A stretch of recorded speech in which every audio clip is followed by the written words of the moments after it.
feeding your curiosity, fueling our passion. Let's satisfy our quest for knowledge with today's question.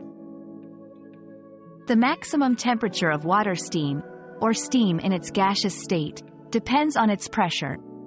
At standard atmospheric pressure, 1 atmosphere, water boils at 100 degrees Celsius, 212 degrees Fahrenheit, and becomes steam.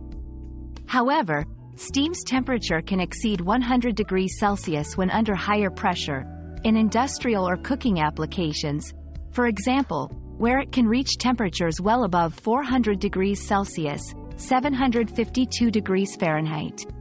This property is exploited in pressure cookers and power plants to increase efficiency. We've quenched today's curiosity, but there's always more to learn. Keep the curiosity alive by subscribing and joining us for our next adventure.